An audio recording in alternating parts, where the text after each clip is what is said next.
right, we're back with What's What. Episode 21. Yep, episode 21. Okay, so I lost my keys in the store, you guys. And I've done this like 5 or 6 times, but they've always given me my keys back. I want to know why y'all want to keep my keys for me. This is the first time where I came back to the store the next day and nobody's returned my keys. Like, what are you going to do with them? Exactly. Like, what are you going to do with them? Somebody else's keys. I mean, you don't even know where they go to. Yeah. You're going to be outside the parking lot just click, click, click, click. Trying to get another car. Nah, it's not one of them cars that's parked on me. Yep. And just return my damn keys. Like, nothing good is going to come from me holding on to my keys. They only like me. I'm sorry to tell you. They're not adoptable. I also finished my brunette Barbie photo shoot, and I also did a ice cream in summer photo shoot too. One was with Partake Media, and that was the ice cream in summer, and then brunette Barbie is with Anthony, who is I believe he's still the manager of Ashley Phoenix, or he does photography. Either way, he does photography, and he did the brunette Barbie. I'm excited to see the results of both those photo shoots.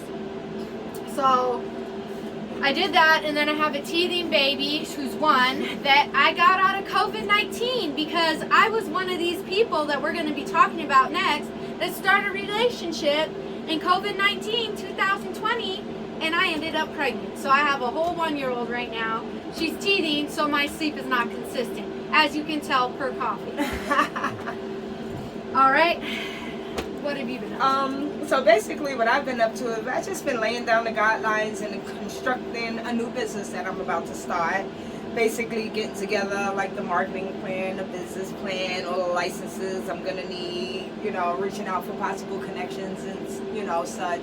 And also getting together a list of positions that I'm going to be looking to fulfill, and just putting in my head potential employees that I'm possibly looking at. I plan on opening that business in about another month or 2. Everything should be together with that business. I'm not going to mention what it's about because it's a good one. And right now, as I construct it, I'm the first of its kind. Yes. So therefore, keep it to yourself. I will keep that to myself, and but I'm just letting once y'all it know starts to look out. blossoming, then you're like, When I oh open yeah, it and up, by the way, you people trying to hate on my shit.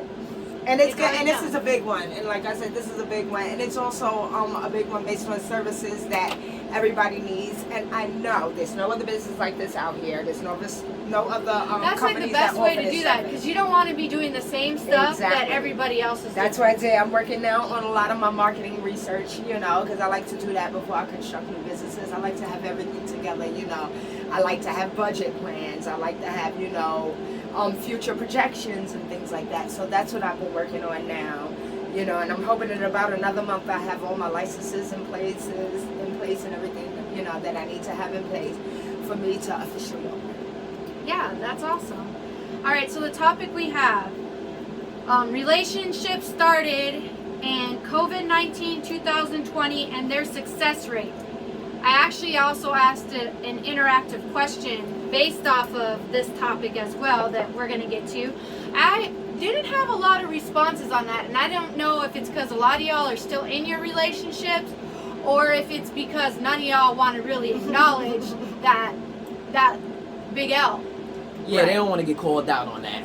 Yeah, they're just like, I should have known better, but I was lonely, and I don't want to admit that I was lonely. Quarantine. So we're not going to talk about that, but listen here. I want to talk about it. I lost my damn pen. Quarantine and chill done got to me a few times too. Yeah.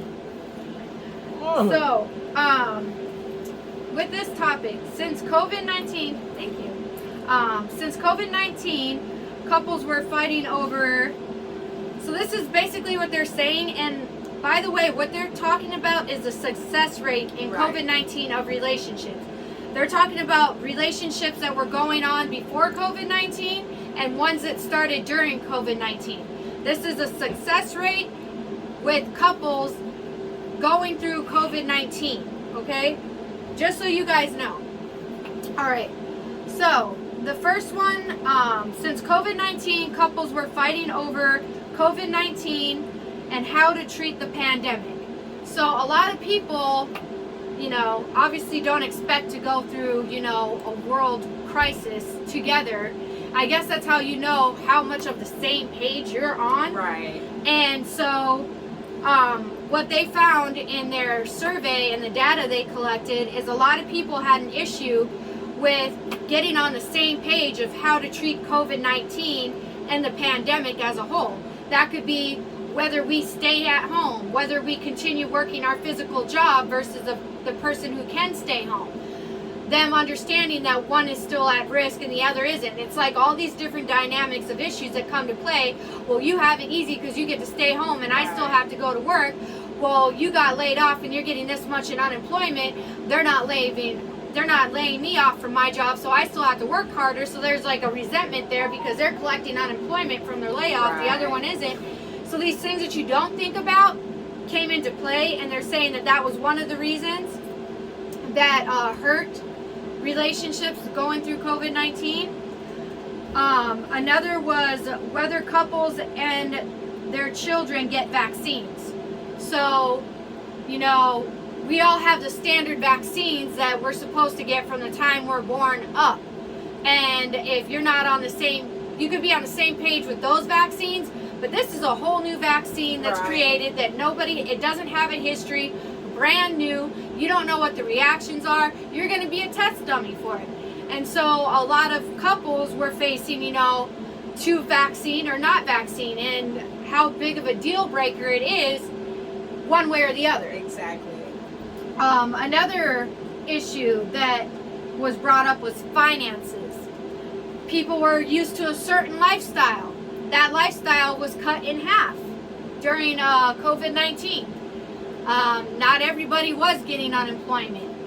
So that also played a role. And with all this data collected, they said in the UK, the divorce rate went up 95%. That's a lot.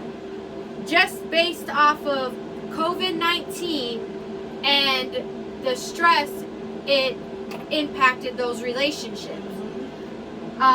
In the US, the divorce and separation rate went up 34%.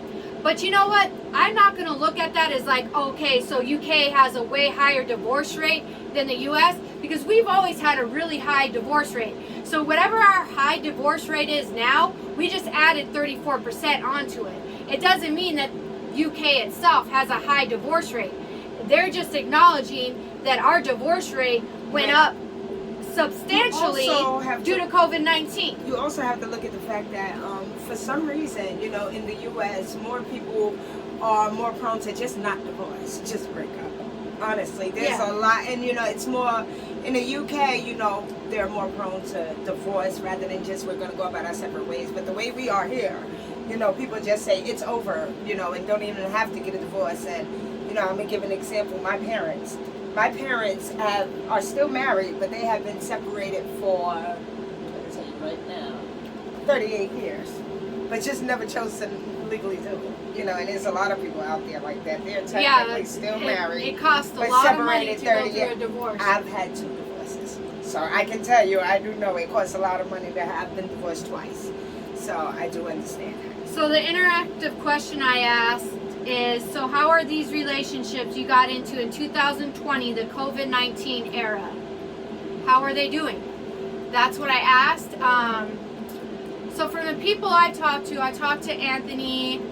I guess there was a little dating here and there, nothing serious, and I don't think you can really get into a serious relationship during COVID-19 2020 because your lifestyle isn't normal. Everybody's lifestyle changed during the pandemic due to what you had to do to avoid infecting people with COVID-19, getting infected with COVID-19. So what they are dating you as during a pandemic isn't really how your lifestyle is on a normal basis outside of a pandemic.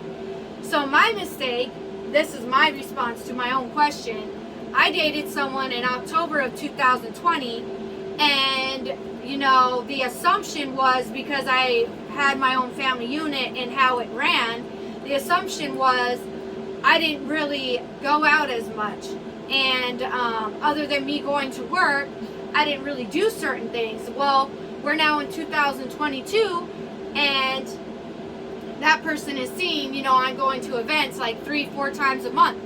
Technically, I was doing this before COVID-19. COVID was a different, you know, Yeah. your lifestyle to be It caused my social life to do a reverse. They didn't know that. So they didn't know that. And I feel like that's what happened with a lot of situations. They didn't know how much I modeled before. They didn't know how I had to work everything into its own dynamics. Right. Because I wasn't able to model that much during the pandemic. I had to improvise, and that made it very difficult. I remember one of my episodes of What's What, because my co-host at the time was really big on the social distancing. I had to take one of my little Stitch stuffed animals and then just put a Lizzie Page sticky note on it. And, you know, I talked to her a little bit about the topics, so I knew that I wasn't off-putting, and I was basically playing 2 people in that episode due to the pandemic. And that wasn't, I was just improvising. That's not normally how you do it. How I do it, you know? And so, obviously, me and that relationship didn't work out. We're broken up now. We had a baby in this as well, so we discovered that we thought we were like the same type of parents when parenting styles and everything. We realized we weren't on the same page with that, and a bunch of other things, but you don't realize it because some people, when it came to unemployment, they were getting more money than they usually make. Yeah, a lot of people. On a monthly basis when they were working. So when that gets taken away, that person's now being more financially dependent on their partner, and you were sitting here thinking the entire time that they were financially, you know, set, like they're financially able to take care of themselves, and their money starts drying up from, you know, the COVID-19 what is it called, unemployment they were getting with that extra amount. Yeah. And now you're having to take over more on the finances because they weren't necessarily in the place that they needed to be or you thought that they were in. And That's true. it puts you in a situation, and I think that's why when they did the stats, everything that I can say in my relationship that happened is it's actually what's in here. Right. Finances cause separation and divorce. You know, people arguing over vaccines for their spouses, like I can't be with you if you're not going to get vaccinated. Right. Or we need to get these kids vaccinated. No, I don't want them vaccinated. I don't even know about this. It's new. They remake all these vaccines. You don't even know what this one's going to do. Some people I don't immunize at all. None of my kids. I've never immunized. My kids barely get sick. They've built natural antibodies to the every sickness that's out there. And I'm going to be honest, it bothers me a lot of time when people be like, well, your kids aren't immunized, they shouldn't be around mine. Well, if your kids are immunized, what do you worry about my unimmunized kids for? Unless you don't believe they work. Because if your kids are immunized, they're clearly protected from my, you know, children that don't have immunization. So for you to make a statement like that is letting me know that you doubt your own immunizations. Yeah. And then, you know, the other one that the argument was about was, you know, COVID-19 and how to handle the pandemic too. So I think the statistics are fair. And what did you say about your relationship dating in 2000? Oh, in the pandemic, 20? Pandemic, I was a hoe. Best time to be quarantined and chill. I'm telling you, that's the only time you'll be able to chill. But don't be hoeing around with multiple people. Especially you know because it's like I it's started a statistic. 2 new relationships while already being in one. But again, I'm ambiamorous. The most you ever go is 3. You know, basically, I'm okay in a poly relationship or a monogamous relationship. In 2020, I was actually in 3 different relationships. I was exploring the polyamory side. None of them worked out, unfortunately. But I don't think it was due to the pandemic. I think it was more so due to just me at the time, what I was wanting to do, what I was looking for. Each individual wanted more of me than I was able to give. You know what I mean? So that comes with a lot of it too, because they with that quarantine and chill, right? You just come with more time on your hands. Right. It affected me a lot because I'm not the type of person to just, you know, I gotta have my own space. It's cool I could be on your time, but if And I it was be like that too. you know what I'm saying, every minute of the time, like I can't Juggling even relationships is not easy, and during COVID, it made it a little bit more difficult. to the point you can't even have with time to that. yourself. Made it a lot more So the difficult reason with that. made me really think like why, and I had to start thinking like why I even wanted to be with so many people. I didn't have time to myself. I couldn't really get my mind evaluated right. Yeah, and they also said in the statistics too that didn't really have anything to do with COVID-19 and relationships, but they also said depression was on the rise, especially for children. I actually had a client of mine who is like a nurse for the psychiatric clinic, and there was a huge uprising in child suicides where parents had to bring the children in, and they're being hospitalized sometimes for over a month because they're on suicide watch. And it had to do with the school closures as well, because Really social socialize. activity is important, and you have these children They don't that understand that. don't have siblings and stuff like that. They're just there by themselves, or even if they do have siblings, Too much time on their hands, they get lonely. They're not They need able to structure. express themselves. You know? yeah, and if you don't give them structure or something to do that gives them purpose, Exactly, purpose. That's the key thing. They need something to do. They'll that feel gives out of them place. Some type of purpose within themselves. You know what I mean? Not just Once when you anything. start feeling out of place, that can you gonna cause start depression. wanting to It causes start confusion. It causes thinking, questioning who you are, what you're doing. It causes a lot. and if you ever start having these questions, go to your library. Please do. If you can't afford to buy books from Barnes and Nobles, they actually have a section for mental health, and it's about decluttering your mind. Anything you can imagine, they have at Barnes and Nobles for you to read and look up for your mental health. Also in the library, just even like Google it. Just Google like what you're going through. Yeah. I guarantee you there's a book written by somebody more knowledgeable that's been through it. They may have a PhD, a life coach license, something, but I found it like we all don't have the answers. Yeah, and we don't all have the answers for our problems. Do not ever think that you're supposed to know something, because not everybody has an answer for everything. Go to someone. Don't be telling people you're okay when you're not okay. Right, exactly. Go get your help. It's so important. I'm going to be doing an event on mental health awareness, and it's super important. COVID-19 was an example of how much you really chose to invest in yourself, and it should brought a lot of things to light, but for some people it probably brought them further into the darkness because they didn't know how to process what they're processing with all this alone time they got. And That's true. I'm not saying that caused your relationships to decline and why you separated or divorced due to these rates that I read off with the increases due to COVID-19. But I will say that if you do not love yourself and you do not take care of yourself, you cannot take care of anyone else, and you cannot love anyone else. You can't. So You can't mental health. fill up a cup if your cup is half filled. Yeah, mental health. Very important. Yes, very important. Your emotional health is just as important as your mental health. And a lot of people try to It's like combine the them same. together. It's really not. And let me tell you why. Because a lot of people tend to create certain mental aspects in their head to direct where they want to be emotionally. Well, yeah. If So you know what I mean. They so create in a that mental sense- picture to try to force where they think they should be emotionally. Yeah, and and- they're not getting together their emotional health.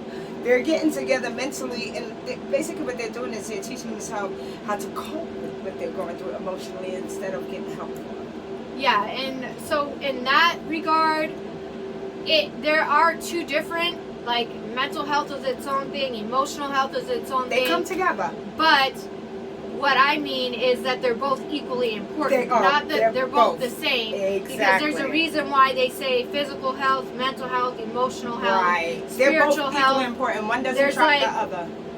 It's 25 here, 25 here, 25 here, 25 here. None more than the other. You need to make sure that you treat them both with equal compassion and, basically get that taken care of equally. it's like and there's not- different can't beings expect- of yourself. Yes. Your spiritual being, your emotional being, your Learn it's physical okay being. to fix each By the individual. By the end of the day, it's And multiple you living understand that in one all body. of that, all of what makes you is important. Mhm. Yep. All of and- that makes you is you. all of that is important. And you can't expect people to acknowledge and validate what you don't acknowledge and validate. Exactly. Nobody's a mind reader. You got to stop with that too. Closed mouths don't get fed. Yeah. Speak your truth. All right. So that is it for What's What. Yep.